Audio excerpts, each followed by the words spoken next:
मरण ताते इनको तजिए सुजान। सुन तिन संक्षेप कहूँ बखान, जीवादि प्रयोजन भूत तत् सरदे तिन माही विपर्यय। चेतन को है उपयोग रूप, बिन मूरति छिन मूरति अनूप। उद्गल नव धर्म अधर्म काल, इनते ताको न जान विपरीत मान। कर करें देह में निज पिछान, मैं सुखी दुखी मैं रंक राम।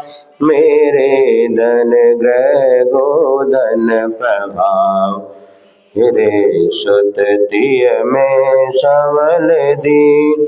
बेरूप सुभग मूरख प्रवीण। अब यहाँ पर इतना पढ़ लिया था। संसार में परिभ्रमण का कारण है मिथ्या दर्शन, मिथ्या ज्ञान और मिथ्या चारित्र। ये जो विपरीत श्रद्धान है, यही चारों गतियों में परिभ्रमण का मूल कारण है। इसलिए सबसे पहले इन मिथ्या दर्शन आदि को छोड़ने का पुरुषार्थ करना चाहिए, क्योंकि एक सीमा तक तो हमें पुरुषार्थ करना ही पड़ता है। उसके बाद जैसी निकट भवितव्यता होती है वैसा होता है। लेकिन हमारे लिए हम क्या करें पुरुषार्थ के स्वरूप में? तो सबसे पहले जो गलत है उसको गलत मान लें। क्या होता है, व्यक्ति गलती को गलत के रूप में नहीं स्वीकारता, उसको ही सही मानने लग जाता है। जो झूठा है उसको सच्चा मानने लग जाता है, तो कभी भी वह उससे बच ही नहीं पाएगा। तो पहले जो झूठ है, जो गलत है, जो उल्टी हमारी धारणा है, उसको हमें त्यागना होगा। तो कहा था जीव और अजीव दोनों में बहुत अंतर है। जीव की चाल, जीव के स्वरूप अलग है और पुद्गल का स्वरूप अलग है। लेकिन जो दूध और पानी के समान मिले हुए हैं, ऐसे जीव और अजीव के स्वरूप को जान करके और उसको अच्छी तरह से जान करके जो हे है उसे छोड़ देना चाहिए। तो अपने शरीर में जो आत्म तत्व की उसकी श्रद्धा बनी हुई है, वह श्रद्धा पहले तोड़नी होगी। मैं शरीर नहीं हूँ, इस प्रकार की पक्की श्रद्धा बनाते हुए मैं तो चेतन आत्म तत्व जीव हूँ, मैं पुद्गल रूप नहीं हूँ, ऐसी पहली श्रद्धान बनाए। अब उसके बाद जो कर्मोदय के होने वाले परिणति जीव की है, सुख है, दुख है, गरीब है, राजा है और मेरे धन ग्रह गोधन आदि हैं, ये जो कर्म के उदय से होने वाले जो पर संयोगिक भाव हैं, उनमें जो मेरेपन का भाव है उसको भी वह छोड़े। क्योंकि जो जब अपना शरीर भी अपना नहीं है तो ये पर पदार्थ मेरे कैसे हो सकते हैं। और जब तक पर पदार्थ के प्रति अपनत्व की बुद्धि बनी रहेगी, तब तक वे पदार्थ उसको दुख और सांसारिक जिससे सुख कहते हैं उसके कारण बने रहेंगे।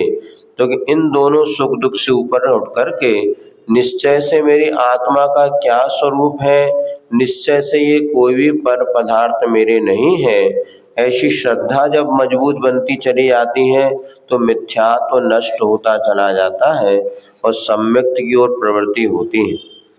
फिर क्या होता है, तन उपजद अपनी उपज जान, तन नसद आपको नासमान। तो यहाँ पर जो 7 तत्वों की चर्चा की थी, जीव अजीव आश्रव बंध संबंध निद्रा, तो अजीव तत्व का विपरीत श्रद्धान क्या होता है, तो शरीर की उत्पत्ति को मैं उत्पन्न हो गया और शरीर नष्ट हो गया तो मैं नष्ट हो गया, ऐसा वो मानता हुआ अजीव तत्व का विपरीत श्रद्धान कर लेता है। अर्थात जो शरीर अजीव है उसी को जीव मान लेता है, ये विपरीत श्रद्धान। इसके बाद आश्रव तत्व का विपरीत श्रद्धान क्या है, तो राग, ये कल पढ़ दिया था ना, राग आदि प्रकट। जो राग द्वेष आदि स्पष्ट रूप से दुख देने वाले हैं, इनको ही लगता है मुझे इनको करने में सुख मिलेगा, सुख चैन, अर्थात इनके राग द्वेष आदि करने से मैं सुखी हो जाऊंगा, ऐसा वो मानता हुआ राग द्वेष करता है। अब देखो किसी से राग कर रहे हैं, क्यों करते हैं? क्योंकि हमें इससे सुख मिलेगा, या किसी से द्वेष किया तो ये हमसे दूर रहेगा तो हम सुखी हो जाएंगे। तो इसी प्रकार जो स्पष्ट दुख देने वाले हैं, फिर भी मोह के कारण राग छूटता नहीं है। और मूलधन से ज्यादा ब्याज प्यारा होता है, तो मोड़ा से ज्यादा नाती प्यारा होता है। मोड़ा का राग फिर भी छूट जाए, नाती दिन भर कैया में लेके घूमत रहो, ऐसी स्थिति है। अब जो पदार्थ वास्तव स्पष्ट दिख रहा है, जिनसे हमें दुख मिल रहा है, फिर भी उसी में सुख की खोज कर रहे हैं, ये आश्रव तत्व का विपरीत श्रद्धान है। इनसे कर्म बंद होगा, संसार बढ़ेगा, सब पता है महाराज, सब जानते हैं, फिर भी जिनको अपना माना उनसे ही दुख पाया, फिर भी क्यों राग किया यह समय। जिन बेटा बेटी परिवार जन को अपना माने, यही सबसे ज्यादा दुख के कारण है। पड़ोसी से दुख कितना नहीं मिलता जितना अपने परिवार वालों से मिलता है, फिर भी उन्हीं के लिए सब कुछ करने को तैयार है, यही मोह की महिमा है। तो आज यहाँ पर कहते हैं ये इस पर इनको ये सुख का साधन मत मानो, ये निश्चय मानो भैया व्यवहार हमें निभाना है, उसका निषेध नहीं है, किंतु ये हमारे लिए सुख के साधन नहीं है। यदि सुख मिल जाए तो हमारा कोई पूर्व कर्म का उदय है, जो कि हमारे ये संगी साथी सुख के कारण बन रहे हैं, लेकिन वास्तव में आगम तो ये कहता है परा परस ततो दुख, जो पर है उससे दुख ही मिलेगा, चाहे सास हो, चाहे बहू हो, चाहे पति हो, चाहे पत्नी हो, चाहे बेटा हो, चाहे माई बाप हो, सब एक दूसरे के लिए दुख ही देने वाले बनते हैं। महाराज ऐसे कैसे कह रहे हैं आप? भैया जो सुख मिल रहा है वो भी इंद्रिय जन्य सुख है, और वैसे भी धीरे धीरे स्वार्थ बढ़ता चला जा रहा है। पहले भी होता था, अब जैसे सुकुमार सुकौशल मुनि थी, उनके माँ ही उनको मार करके अपना काम पूर्ण नहीं हुआ, बस एक दूसरे के शत्रु बन जाते हैं। अभी एक बताते, बच्चे ने अपने पिता को मार दिया क्योंकि पिता के पास इतनी संपत्ति थी और पिता उसको दे नहीं रहा था, तो कैसे मिले, दो मित्रों ने मिलकर उसके पिता को मर्डर कर दिया, जिससे को लाखों की संपत्ति का मालिक तो लड़के को बनना था, लेकिन उसको धैर्य नहीं था, पता नहीं कब मरेगा और कब में संपत्ति कितना बचे संसार है। अब उसको पता था कि जब पिता की अभिशाप पूरी संपत्ति मुझे मिलनी है, लेकिन वो कहता मुझे आज चाहिए 2 लाख रुपए और पिताजी दे नहीं रहे, क्या करें? और पैसा तो पिताजी के पास है, इनके नाम सब कुछ है, अब क्या करे? उसने मित्रों के साथ मिलकर के अपने पिता के मारने की प्लानिंग बना दी और पिता को मार डाला वो पैसा, लेकिन वो किस्मत दुष्कर्म भाव ये था, फंस गया वो, तो जो था वो और उसके हाथ से चला गया, जेल में और जाना पड़ा। मतलब धैर्य भी नहीं कि भैया जो संपत्ति सब अपनी है, मिलना अपने को है, कौन ले जाएगा, लेकिन बस अभी मुझे व्यसनी जो बन जाते ना, व्यसन वगैरह में लिप्त हो जाते हैं, उनको तुरंत पैसा चाहिए, और अगर माता पिता नहीं देते तो घर में ही चोरी चपाटी, कौन करेगा चोर? घर का वेदी लंका ढाए। बड़ा विचित्र है संसार, आप लोगों को वैराग नहीं होता, लेकिन एक जगह तो महाराज के बैग निकाल कर, पुस्तकें निकाल कर के रख गया और बैग चोरी हो गया। महाराज की, हम लोग के संग की घटना बता रहे हैं आपको, सत्य घटना। पुस्तक में, बैग में पुस्तकें रखी थी, पुस्तक अलग खोल दिया और बैग ले गया। अब वो बैग कौन ले गया? मंदिर के अंदर से, और हम जहाँ महाराज रहते मंदिर के अंदर ही हम लोग रहते थे, और मंदिर के अंदर से अब कौन बैग ले जाएगा? महाराज आए देखे तो भैया ये तो पहली बार ऐसी घटना है। अब वो बैग ज़्यादा कुछ नहीं था वो मुश्किल से। अब वो क्या हुआ, तो माली को जब पता चला तो माली ने तहकीकात की। दूसरे दिन उसने जैसे महाराज आहार को गए तो एक लड़का अंदर गया, तो बोले महाराज दर्शन करने महाराज तो है नहीं, फिर ये क्यों गया? उसने दरवाजा बाहर से लगा दिया। अब जब निकला खटखटाया तो उसने पूछा, तो उसको पकड़ा तो पता चला कि हाँ वही चोर था, जैनी लड़का था। फिर उसने बताया कि मेरे एक मित्र ने कहा वो चोर है, अब उसको मैं सामान लेके देता हूँ, और 20-25 रुपए में उसने वो मित्र को बैग बेच दिया। अब फिर उसकी आदत तो पड़ गई थी। अब एक दिन वो पेन ले गया महाराज के कमरे से, पेन का बक्सा ले गया, पेन अलग कर गया, अब उसको पता नहीं। तो ये तक स्थिति बन जाती, व्यसने जब जीवन में आ जाता है तो व्यक्ति अपना ही चोरी चपाटी सब करने लगता। वो जैन था इसलिए उसको कोई मना नहीं करता था मंदिर जाने को, और महाराज के दर्शन करने जा रहा हूँ क्या कि वो अंदर भी जाता था जहाँ हम लोग बैठे रहते थे। लेकिन जब वो चीज़ें मिली नहीं तब माली ने उसको पकड़ लिया, फिर बाद में बताया। अब क्या कर सकते, मारो पीटो का मतलब।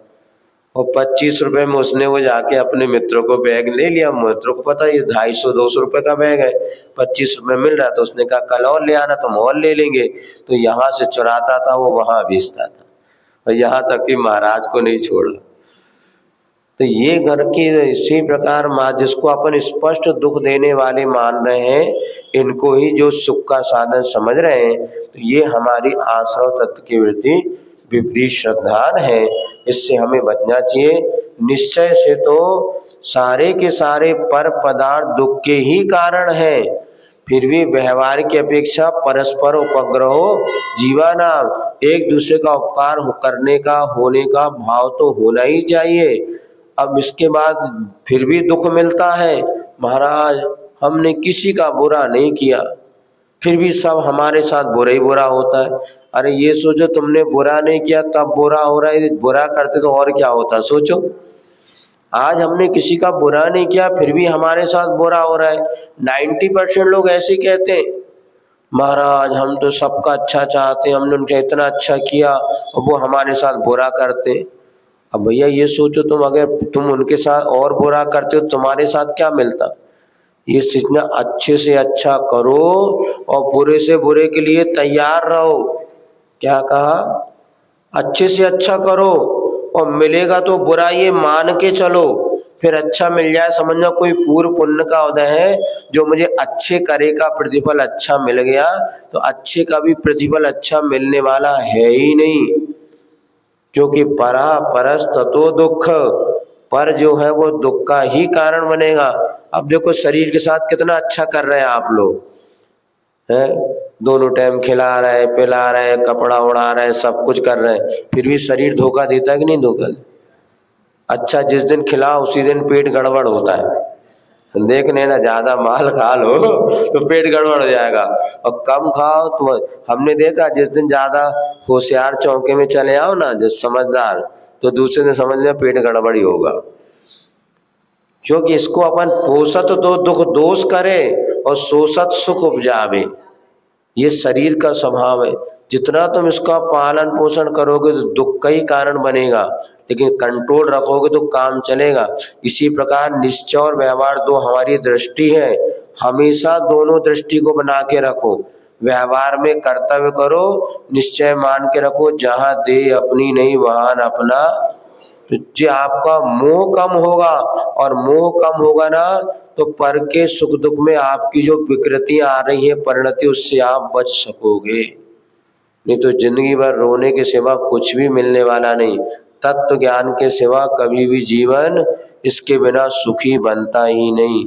सारी जिंदगी लग जाए एक मकान बनाने में, सींचा सींचा पैसा जब तक बन पाओ तब तक अपनी, अब 40 साल 50 साल में बनावो शुरू करो और 60 साल पे वो बनवाए, तब तक अपनी चल गया, मोड़ा मोड़ी रहे उसमें। फिर भी क्या करो, पिताजी ने तो सड़ो सो मकान बना गए। अरे बढ़िया अच्छे कहीं पौष इलाके में बनाते, करोड़ 2 करोड़ की बात, तो ये भानपुरा में पीछे कुठरिया बना गए। क्या करें थे तो कौन ही रहे हो आ रहा हो। अब देखो जिंदगी भर अपन ने लगा दिया और अपने को पता एक एक कैसे पानी सींचा, कैसे मकान खड़ा किया, उसके बाद आने वाली संतान यही कही कुछ नहीं करके गए, क्या किया, एक ही तो मकान बना के कर गए। इंदौर में एक श्राविका अपने पास आई, रोने लगी, बोले महाराज मेरी बेटी को समझाओ। हमने क्या क्यों, क्या हो गया? बोले इसको सीए की पढ़ाई के लिए लगाया था, 1 साल पढ़ी और सीए छोड़ दिया। वो क्या कहते तुम्हारा इवेंट वगैरह में मैं काम करूंगी। हमने कहा बेटा पढ़ लिख ले। नहीं, बोले तुमने पैसा कमाया क्या जिंदगी, हम पैसा कमा के बताते। और वो सामने बैठी थी वो बेटी हमको देख कर आश्चर्य लगा। बोले महाराज इंदौर में हम आए, हमने 2 मकान बना लिए, कार है, गाड़ी है, पैसा है, फिर भी बच्चे कहते तुमने कमाया क्या, किया क्या जिंदगी में। अब हम देखो कमाए, मतलब इवेंट में जाकर के पूरा 4 तो करते होंगे, नाचना गाना वगैरह। बोले बेंगलोर जा रही है ये और 15 दिन वहाँ काम करेगी, किसके साथ रहेगी, क्या करेगी, कैसे कुछ नहीं पता। मैं उसको मना कर रहा हूँ, कहते तुमको क्या पता। और अब हम पैसा कमा के दिखाते। माँ फूट फूट के माँ बाप रो रहे थे हमारे। फिर हमने लगा देखो जिंदगी भर जिनके लिए किया, आज वो 1 मिनट में पानी फेर दिया। क्या कमाया तुमने, क्या मकान बनाया तुमने, हमसे पूछो, हम बना के। तो ये स्थिति है। तो जिनको ये सब वास्तव में तो दुख के ही कारण है। व्यवहार से थोड़ा बहुत मान लो, लेकिन निश्चय से ऐसा समझ लोगे तो कभी भी दुख बनेगा नहीं। आगे बंध और आश्रय संवर तत्व का विपरीत श्रद्धान कैसे होता तो बताते। शुभ अशुभ बंध के फल मझार, रति अरति करे निज पद विसार। आत्म हित हेतु विराग ज्ञान, ते लखे आप। अब देखिए शुभ अशुभ कर्म के बंध का फल मिलता है। शुभ कर्म बांधा है तो पुण्य मिलेगा, अशुभ कर्म का बंध किया तो पाप का उदय आएगा। और पुण्य और पाप का जब फल मिलता है तो पुण्य के फल में अनुकूलता मिलती है, पाप के फल में प्रतिकूलता मिलती है। लेकिन आत्मा इन सबसे ऊपर है। पुण्य पाप का फल भी हमारे पौद्गलिक है, ये आत्मा से बंधने के बाद फल देता है। जो आत्म तत्व होता है वो पुण्य पाप से ऊपर उठा हुआ होता है। आत्मा कल बताया जैसे आपको सुख स्वभावी है, उसमें दुख तो है नहीं। तो इंद्रिय जन सुख और दुख जितने भी मिलते हैं ये सब हमारे पुण्य पाप का फल है।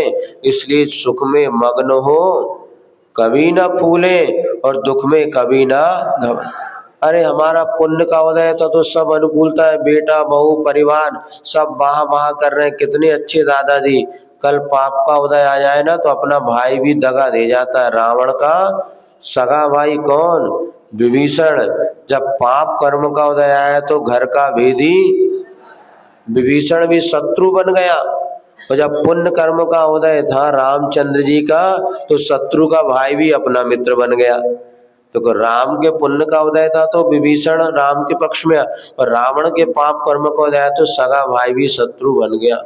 और हमने तो बहुत इसका अनुभव किया। इसलिए जिंदगी में किसी पर भी एक जैसा विश्वास मत रखो कि बुरा बुरा रहेगा अच्छा अच्छा रहेगा। नहीं, जिसको आप अच्छा समझ रहे हो 1 मिनट में पलटी खा जाए और आपका शत्रु बन जाए।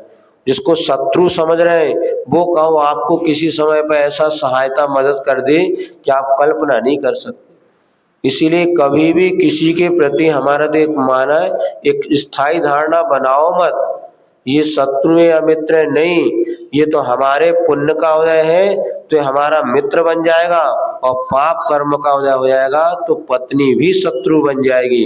जब तक तेरे पुण्य का उदय है तो हर व्यक्ति तुम्हारा मित्र बन जाता है। इसीलिए जो मिलता है ना ज्यादा सुख में फूलो और ना दुख में घबराओ। भैया हमारे पुण्य कर्म का उदय सब ठाट बाट है, पुण्य की महिमा है, किया होगा पूर्व में पुण्य। अब अशुभ कर्म पाप कर्म का उदय, भैया देखो हमने कोई पूर्व में पाप किया होगा जिसका ये फल हमें मिल रहा है, लेकिन ये कर्म भी मेरा झड़ जाएगा। अथवा हमारे अशुभ कर्म का उदय है ऐसा मान करके अब मेरा स्वभाव नहीं है, ये तो कर्म के उदय की परिणति है। ऐसे तत्व ज्ञान के आप साथ चलेंगे तो समता परिणति का विकास होगा। तो मेरी भावना की पंक्ति है ना, सुख में मग्न हो कभी ना फूले, दुख में कभी ना घबरावे।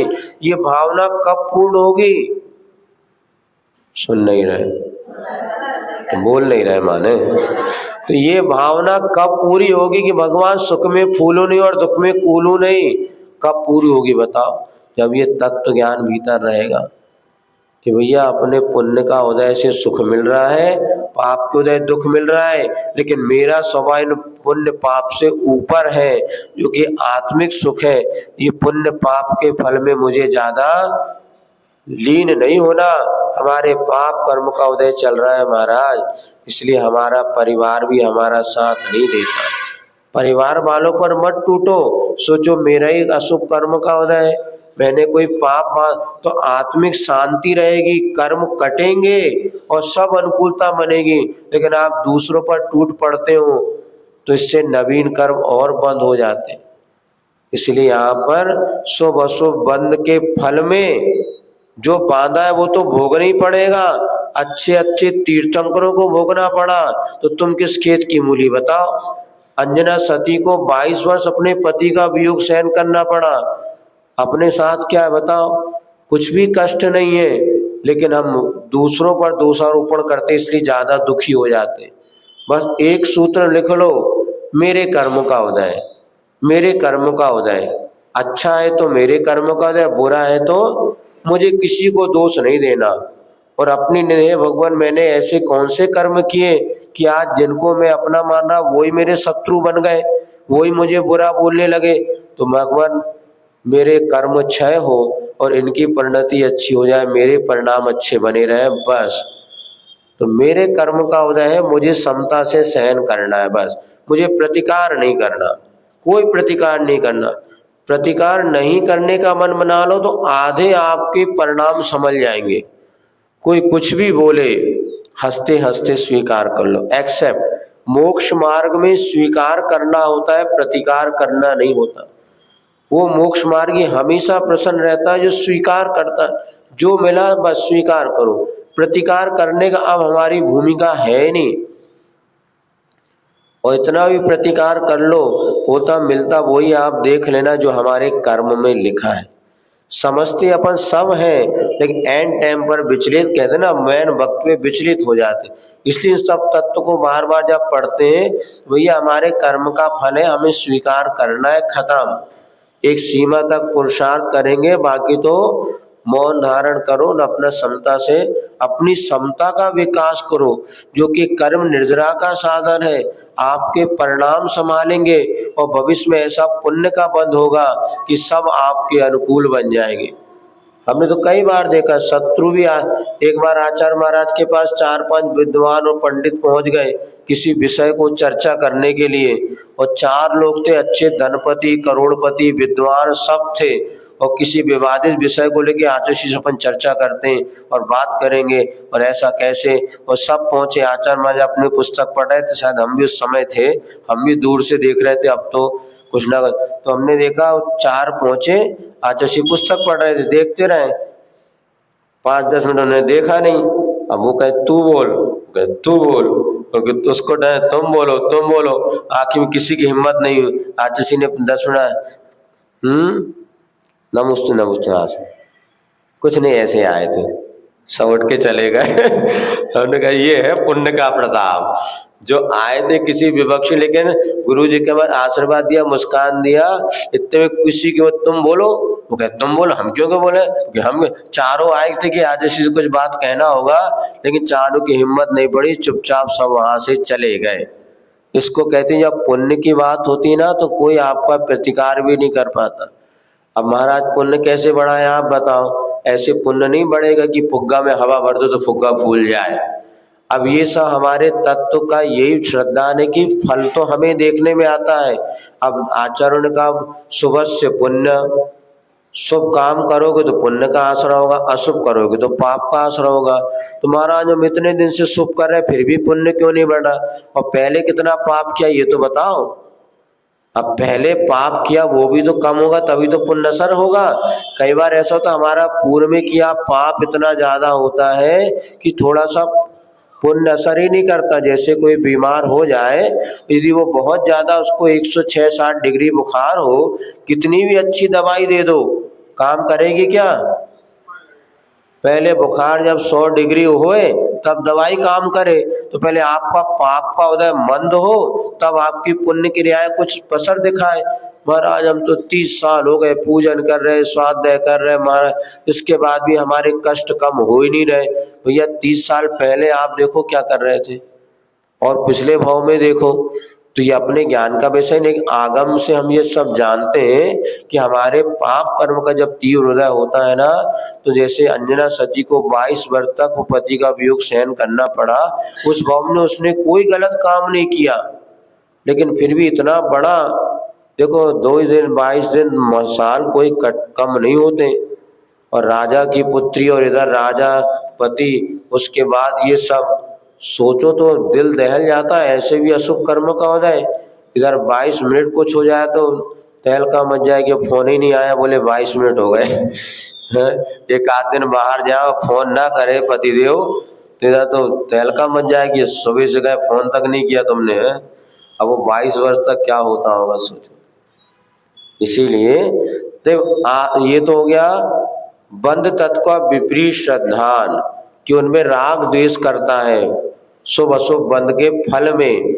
और आत्म हित हेतु विराग ज्ञान ते लखे आप, जो वैराग्य है जिससे आत्मा का कल्याण होता है, ऐसा ज्ञान अपने को कष्ट देने वाला लगता है। देखो अभी जब धर्म की पढ़ाई कराओ तो मुश्किल से 10% लोग लाभ लेते, अब वो यहाँ पर अबे राग रंग की बात करो तो 100% लोग लाभ ले सकते। क्यों? क्योंकि जो वैराग्य ज्ञान है वो हर किसी को अच्छा नहीं लगता। राग द्वेष की बातें तो बहुत, अभी गरबा करा लो, अभिव्यक्ति है, अभिव्यक्ति होते हैं यहाँ गरबा, अभी गरबा रख लो सुबह 10 बजे से 12 बजे तक, उसके बाद भोजन तो पूरा जगह नहीं मिलेगी, सब आ जाएंगे और एक से एक बहुएं बेटियां लमोड़ा मोड़ी सब, और बिल्कुल दरवाजा लगाना पड़ेगा नो एडमिशन का, क्योंकि राग का कार्य है। अभी तंबोला रख लो, अब देखो, अब ये राग के कार्य में व्यक्ति को सुख लगता है, लेकिन वास्तव में वैराग्य भाव जो है वो दुख देने वाला लगता है। किसके कारण? मिथ्यात्व के कारण। जब संवर तत्व का विपरीत श्रद्धान होता है, जो वैराग सुख का कारण है वो दुख का कारण लगता है, जो राग दुख का कारण है वो सुख का कारण लगता है। मुख माटी में आचार्य महाराज ने लिखा, सर्प को रस्सी समझकर पकड़ लेता है और रस्सी को सर्प समझ करके छोड़ देता है। तो जो सर्प के समान दुख देने वाले ऐसे राग रंग तो उसे बहुत अच्छे लगते हैं, और जो वैराग होता है जो सच्चा सुख देने वाला वो उसको अच्छा। ये विपरीत श्रद्धान ते लखें आपको कष्ट दान। और बताते निर्जरा तत्व की और मोक्ष तत्व का विपरीत श्रद्धान क्या होता है। रोकी न चाहे निज शक्ति खोए, शिव रूप निराकुलता न जोय, याही प्रतीति जुत कछुक ज्ञान, सो दुखदाई अज्ञान। अब देखो, रोकी न चाह निशक्ति होए, अपने आत्म शक्ति को नहीं पहचानता हुआ अपनी इच्छाओं को वो नहीं रोकता है। सबसे ज्यादा यदि कोई हमारे वाली है तो कहा है इच्छा निरोधा तपाह, और इच्छा को जितना आप रोकेंगे उतने आपके कर्मों की निर्जरा होगी। काय की इच्छा? खाने की इच्छा, घूमने की इच्छा, बोलने की इच्छा, वस्तु जोड़ने की इच्छा, ये जितनी इच्छा है ना यही बंध का कारण है। और इच्छा को कम करते चले जाओ। इसलिए परिगा परिमाण व्रत अपने आप बताया। भैया देखो, हमारे तो एक मकान में काम हो जाता है, एक मकान ही इतना बड़ा है, कोई झाड़ू लगावे वालों नहीं। कितने हैं? 2x2। 2x2 माने समझ गए ना, मियाँ बीवी दो और बच्चे दो, और मकान कितने? 4 मकान है। क्या करोगे 4 मकान में? अब वो 3 में कौन रहना? प्लाट पड़े, जितने प्लाट पड़े ना, PIG और DOG है उसमें कब्जेदार, देखो पीछे निकल जाओ गली में, वो जो जहाँ प्लाट पड़े, हमने बताया कितने का प्लाट, बोले महाराज इतना सा है 70 लाख 80 लाख का। अरे हमने कहा इसमें कौन रह रहा, देखो कीचड़ भरा है, कुत्ते और सुअर उसमें राज कर रहे हैं, और बताओ क्या है। और मकान कितने, बहुत सारे मकान है, जे भी 2-4-10 प्लाट है, 2-4-10 मकान है, रहने वाला कौन।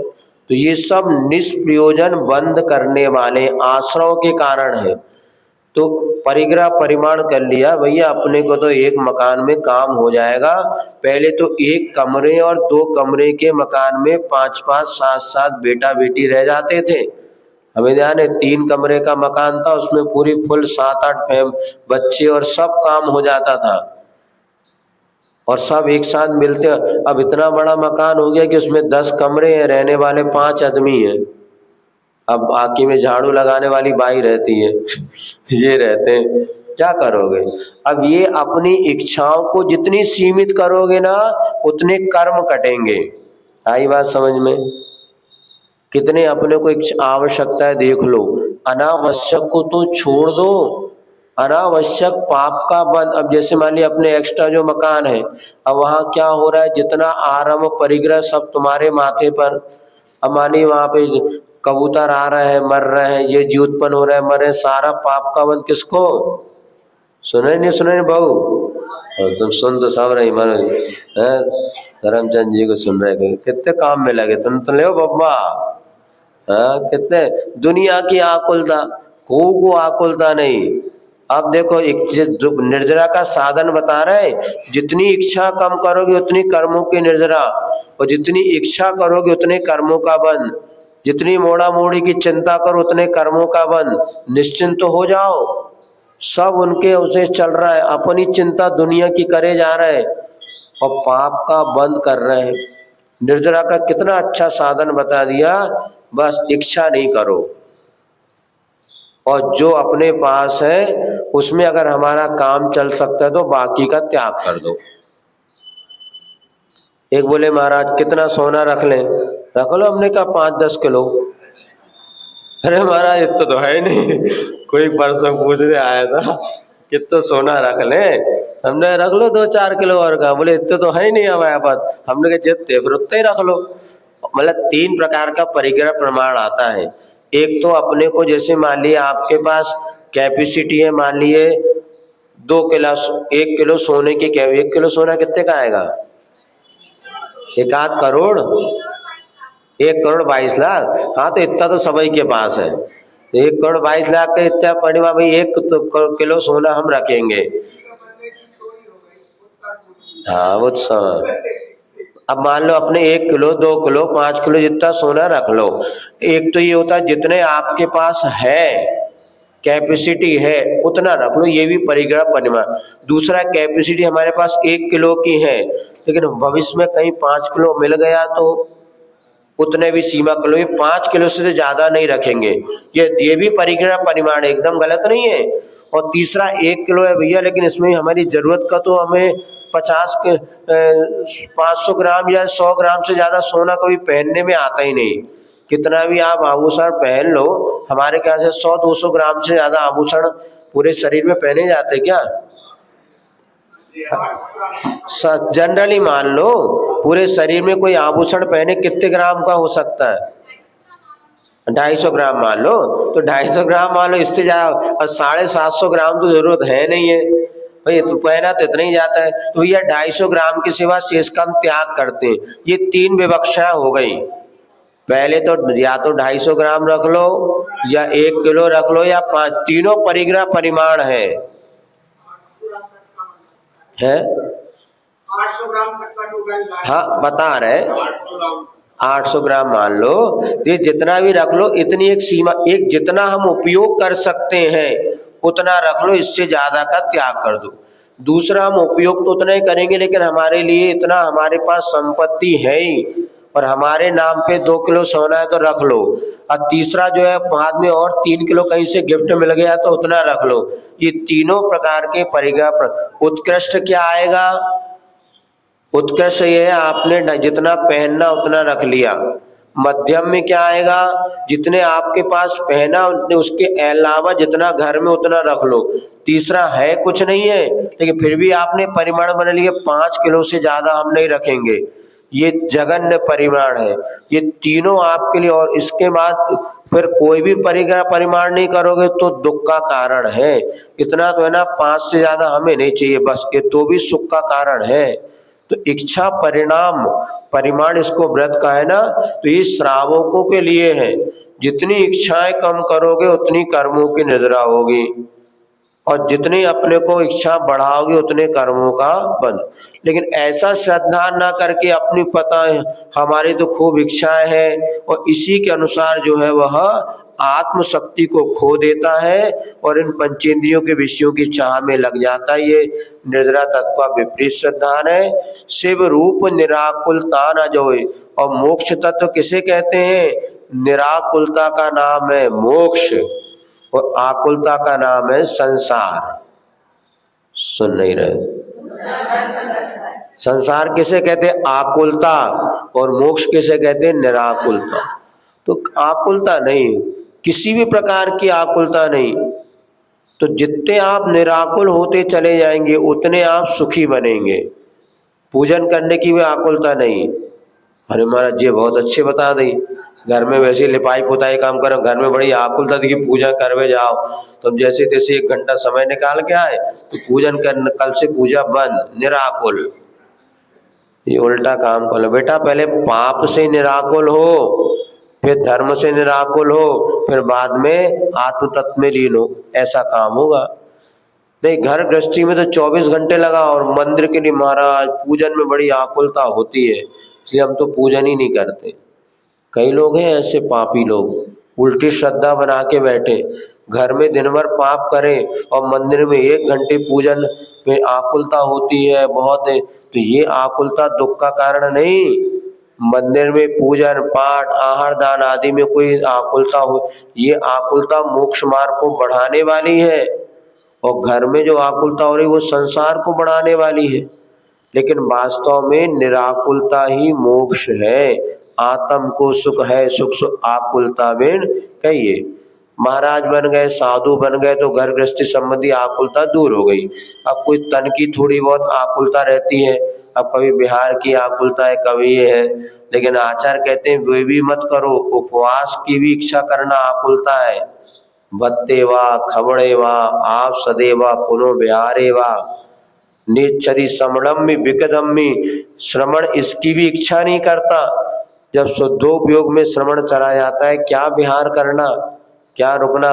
ये बहुत अच्छी कही महाराज, ना विहार की इच्छा ना आहार की इच्छा भी नहीं करता, और उपवास की भी इच्छा नहीं करता।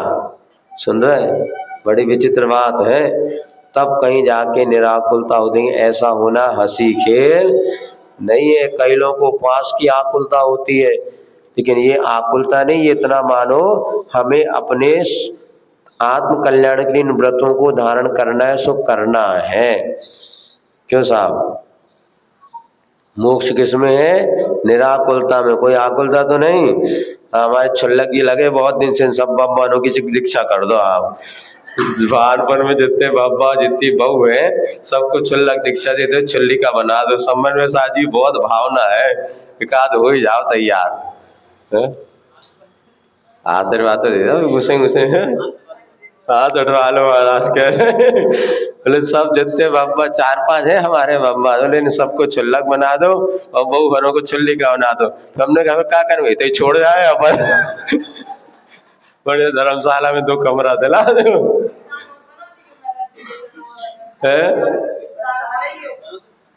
स्थान। हाँ नहीं, अच्छे बढ़िया नेमावर में सबकी व्यवस्था बना दे। नेमावर में अच्छा क्षेत्र है। अच्छा चलो बढ़िया है। अब छुल्लक जी की भावना पूर्ण हो जाए, अच्छे बढ़िया।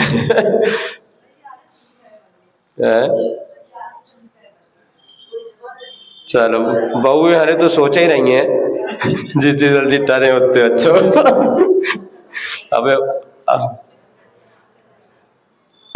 जाओ कहा भानपुर है, बहुत सारी छुल्लिका बनने को तैयार। तुम कहो तो हम तो भेज दें, 2-4 हो जाओ तैयार। अभी कोई माता जी को कहने बड़े खबर करते हैं, अब नहीं तो समझ में साथ जी सबको संभाल लेंगे, तुम आ जाओ बाबा, हो जाओ तैयार। अब पहले ब्रह्मचारी बन जाओ, फिर ब्रह्म संलग बनाए। अब ये घर गृहस्थी छूटे नहीं रही, मोह माया जी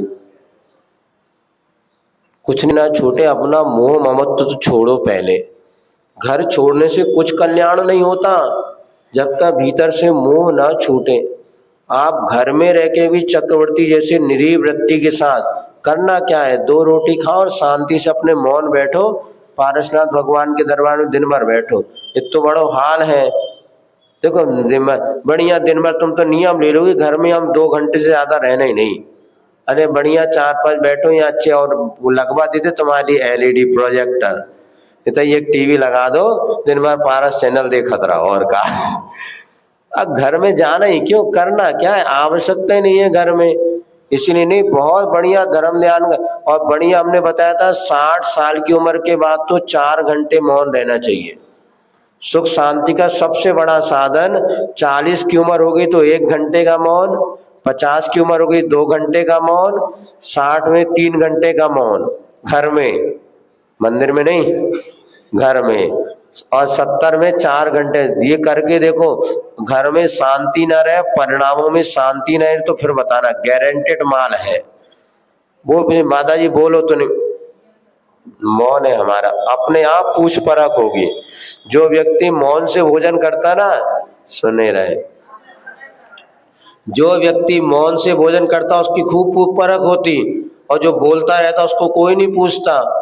तो आप मौन से भोजन करना शुरू कर दो। करते हो कब?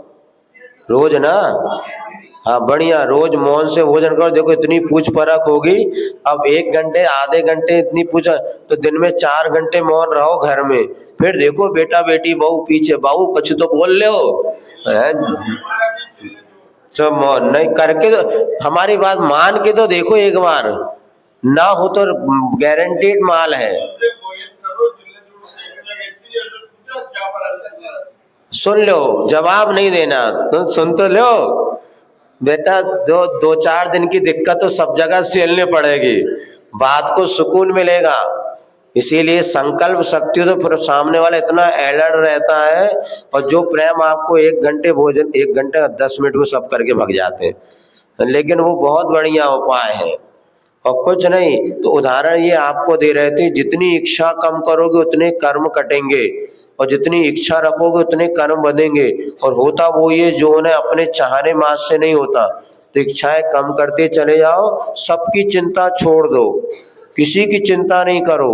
अब हमने अपना कल्याण करना है, जिसका जो होना है बेटा करो हमने। और पहली बात बताए, अपने परिणाम अपने द्वारा ही बिगड़ते हैं, कोई हमारे परिणाम नहीं बिगड़ता, कोई भी दुनिया में हमारे परिणाम बिगाड़ ही नहीं सकता अगर हम अपने परिणाम बिगाड़ना ना चाहे। हम लोग समय सार में पढ़ा, वही आचार्य महाराज कहते हैं कि भैया कभी कोई चित्र नहीं कहता मुझे देखो, कभी कोई शब्द नहीं कहता मुझे सुनो, पंचेंद्रिय की विषय कभी नहीं कहते मुझे भोगो, हम ही उनको भोगने के लिए जाते हैं। कोई हमारे बेटा बेटी नाता पोती वो कोई नहीं कहता हमारे लिए करो, हमें लगता है इनके हम सब कर लें, मोड़ा को पढ़ा दे, नाती को खिला दे, इनको करा दे, मकान बना दे। तुम्हारे पीछे बेदुखी है। एक परिवार आता है सही, वो बच्चा हमेशा कहता महाराज मुझे इतना नहीं चाहिए, आप पिताजी को समझा दो, इतनी संपत्ति जोड़ रहे हैं, इतने मकान कर रहे हैं, ये कर रहे हैं, बोले मुझे चाहिए, मैं अकेला हूँ कैसे, क्या एक दिन शायद बताया था, वहां बताया यहाँ बताया।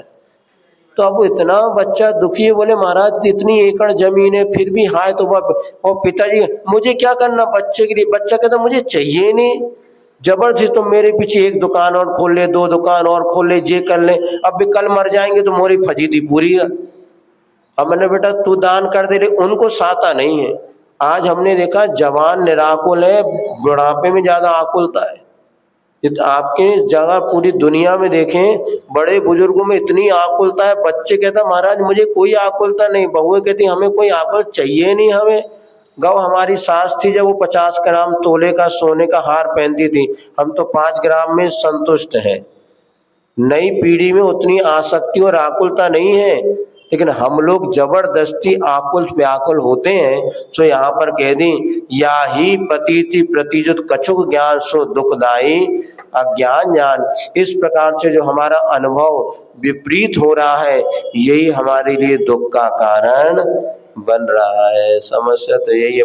समझत सब आ रही महाराज, समझ में तो बोलो आ रही नहीं आ रही? आ रही महाराज ने।